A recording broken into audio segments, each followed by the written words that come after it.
He was smiling at his phone, the screen casting a warm glow on his face. At the other end of the dinner table, his sister watched him, a slight frown forming. On the phone, a woman's voice, impossibly perfect, was flowing through the speaker. "And I just wish I could be there with all of you," the voice said, full of warmth that felt almost real. "We wish you were here too, Chloe." Mark, the man holding the phone, said, his own voice thick with affection. His sister, Sarah, leaned toward her husband. "Do you feel that?" she whispered. Something about her, it feels off. Mark overheard and let out a happy, dismissive laugh. "What? Sarah, it's just a bad connection. Don't be weird." But Sarah wasn't laughing. She leaned in, her eyes fixed on the tiny screen, her expression shifting from curiosity to a genuine, creeping alarm. "No, Mark, really," she insisted, her voice dropping. "Something is just not right." For 6 months, Mark was sure he had found the perfect relationship. His girlfriend, Chloe, was everything he'd ever wanted. Smart, beautiful, and completely in love with him. She was tailor-made for him, a perfect fit for the empty spaces in his life. The only problem? Chloe wasn't real. She was a ghost in the machine, a sophisticated illusion built from code and powered by artificial intelligence. This is a story of how one family dinner unraveled a massive global fraud operation, and how the woman Mark loved was unmasked as a deepfake. To understand how Mark could fall for an illusion, you have to understand Mark. At 48, he was quietly rebuilding his life after a tough divorce. The house was quiet, and the silence felt heavier each day. He wasn't desperate, not really. He was just lonely, a good man with a good job and a loving family. But with profound void where his partner used to be, he was a prime target, though he didn't know it. The FBI consistently warns that romance scammers are masters of manipulation, and they are increasingly using AI, especially realistic voice cloning, to make their scams terrifyingly convincing. The meet cute happened where it so often does now. Online. A message on Facebook from a woman named Chloe. Her profile was a work of art.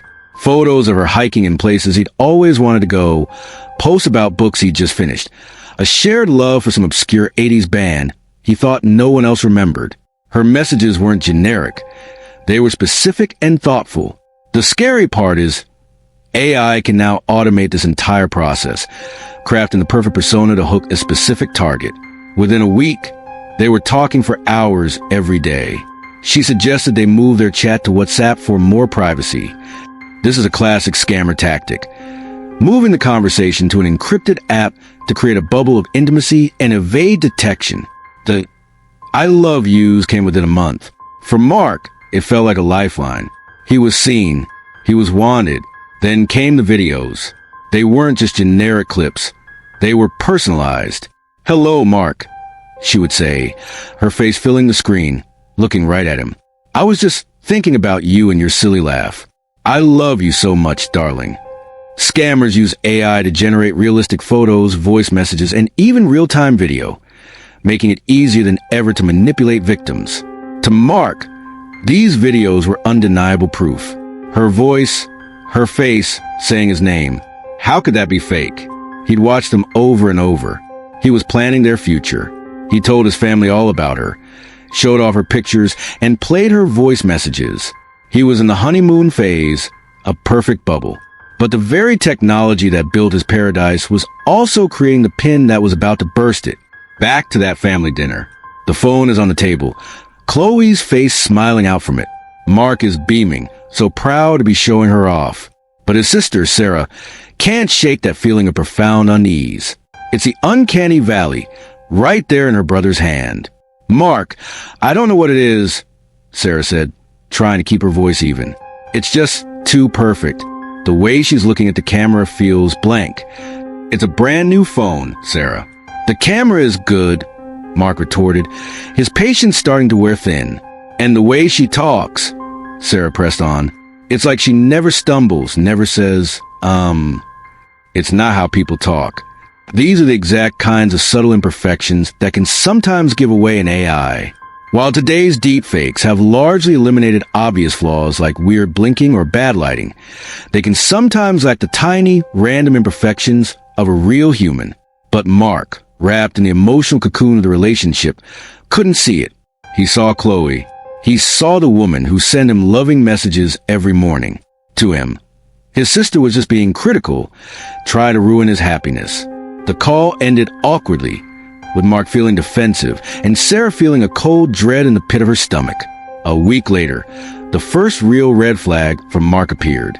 An urgent, tearful voice message from Chloe. There had been a fire near her project site in Dubai. Her specialized architectural equipment was damaged, she claimed, and her insurance wouldn't cover it quickly. She needed money, or she'd be in breach of contract. The amount wasn't huge, just $1,500. But the method was bizarre. She couldn't accept a wire transfer because her bank account was temporarily flagged. It was a tangled, nonsensical excuse. Instead, she needed him to buy gift cards, Steam cards of all things, and send her the codes. This should have been a blaring siren. The request for payment in gift cards is one of the most glaring signs of a scam. It's a method loved by criminals because it's untraceable and irreversible. But scammers use emotion to short-circuit logic. Mark wasn't thinking about financial protocols. He was thinking about the panic in Chloe's clone voice. His perfect woman was in trouble, and he was the only one who could help. He drove to 3 different stores to get the cards, feeling like a hero. He scratched them off, sent her the codes, and the relief in her reply was immediate. He had solved her problem. He had no idea he had just made his first down payment on a fantasy. Sarah couldn't let it go. The strange video call, followed by Mark's casual mention of helping Chloe out, set off every alarm bell. Her brother was a smart guy, but she knew he was lonely, and that made him vulnerable. She decided to do what Mark wouldn't. She started digging. Her investigation began with a tool available to anyone, a reverse image search. She took a screenshot of Chloe's Facebook profile picture and uploaded it. The results came back instantly, and her heart sank.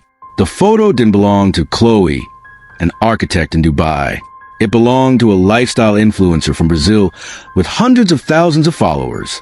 Sarah scrolled to the influencer's feed, a horrifying sense of deja vu washing over her as she saw photos Mark had proudly shown her. Photos he thought Chloe had sent just for him. This was the first crack in the facade. But photos can be stolen. That's just catfishing. The videos were the truly terrifying part. Sarah went online, researching AI deepfake signs. The articles she found were chilling. They explained that while obvious glitches are rare now, advanced deepfakes can sometimes be tripped up by asking the person to do something unpredictable, like turning their head quickly to the side. As Sarah fell down this rabbit hole, the financial requests were escalating. After the gift cards, there was a customs fee paid via a peer-to-peer app. Then a medical emergency for a mother, requiring a cash deposit into a third-party account. Each demand was wrapped in a new layer of crisis, designed to keep Mark in a state of emotional panic. In total, Mark had sent over $80,000. The final gambit came a month later. Chloe sent Mark a breathless, excited message. Her Dubai contract was ending early. Better yet, she'd found a house for them.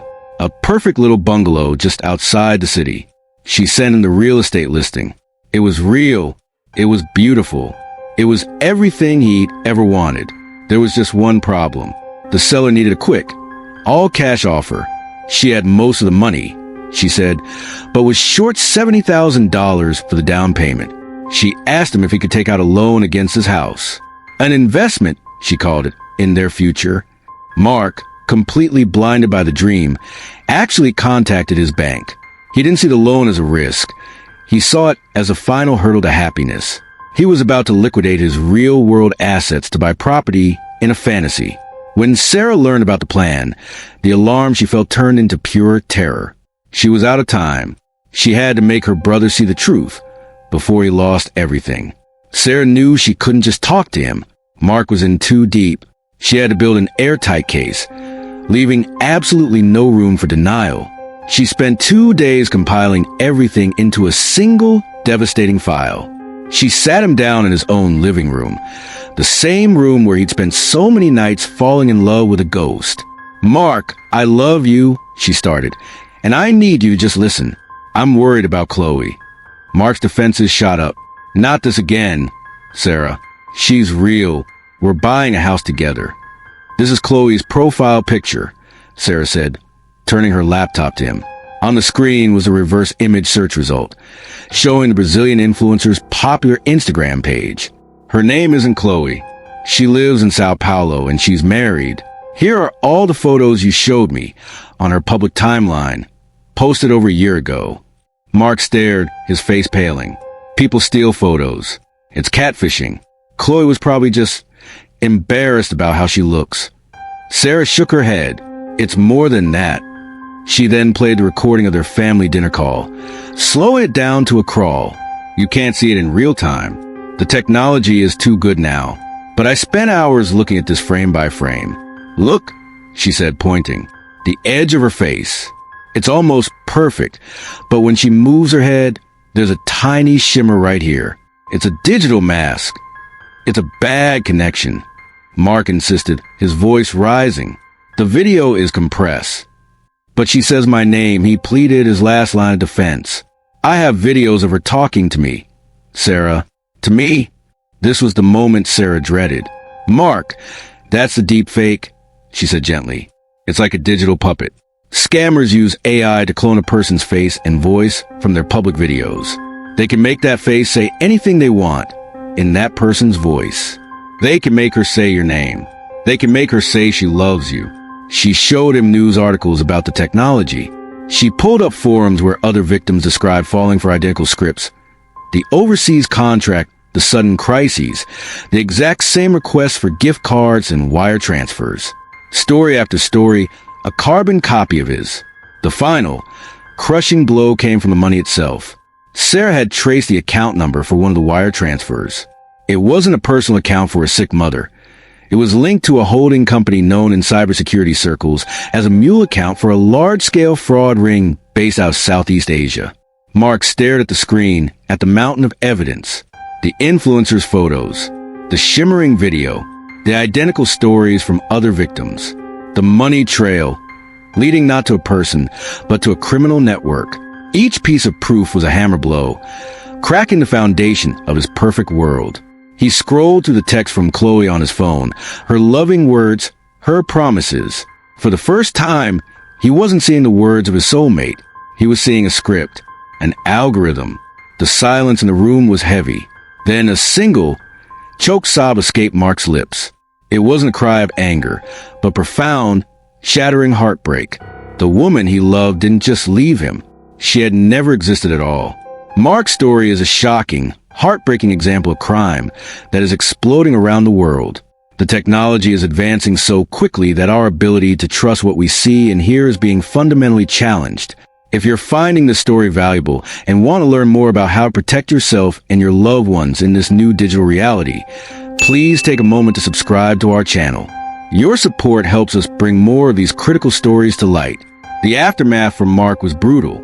The financial loss was staggering. Nearly $82,000, a huge portion of his savings gone. But the emotional toll was far worse. He was drowning in a toxic mix of shame and grief. He was grieving for someone who was never real, and he was deeply embarrassed that he had fallen for a lie that now seemed so obvious. Mark wasn't a victim of one clever con artist. He was a victim of an industrialized global fraud operation. These criminal networks, often based in hubs in Southeast Asia, operate like twisted tech startups. They use AI not just for deepfakes, but to automate the entire scamming process. AI scripts scrape social media for vulnerable targets. People posting about loneliness, a death, or a divorce, and then craft perfect, personalized messages. These operations use sophisticated chatbots and voice clones to manage thousands of victims at once, with human scammers only stepping in to close the deal. The money Mark sent wasn't going to one person. It was laundered through a complex web of mule accounts, often using other victims who are coerced into moving illegal funds. It gets funneled through cryptocurrency exchanges and disappears, making it almost impossible for law enforcement to recover. According to the FBI's Internet Crime Complaint Center, in 2024 alone, romance scams resulted in reported losses of over $672 million. And those are just the cases we know about.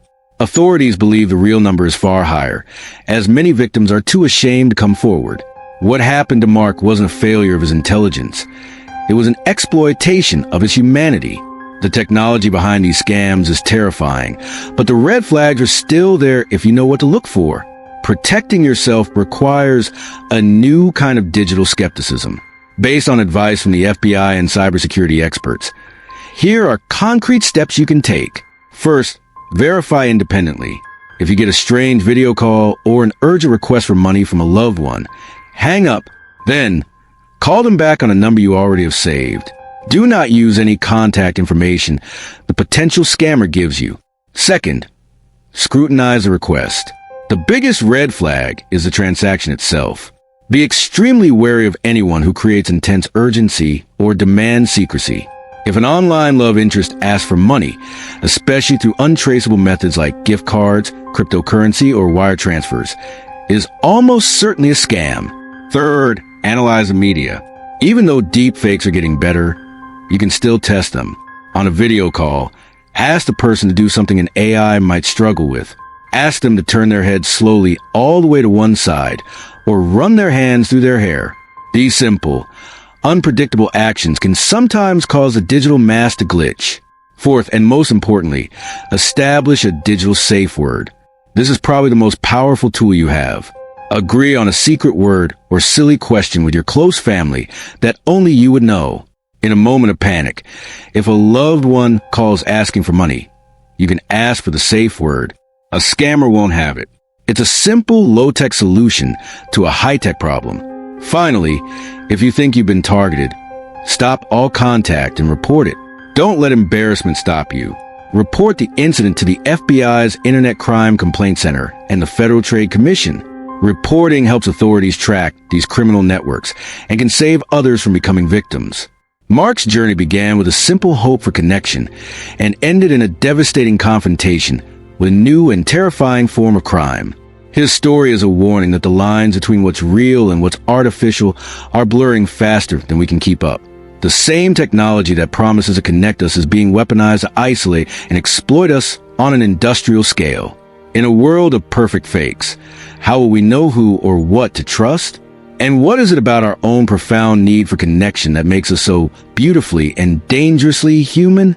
If this story opened your eyes to the reality of deep fake scams, please share this video. You could save someone you know from a similar heartbreak. And let us know in the comments, have you ever encountered a fake profile or a potential scam online? Sharing your experience helps everyone stay vigilant. Thank you for watching.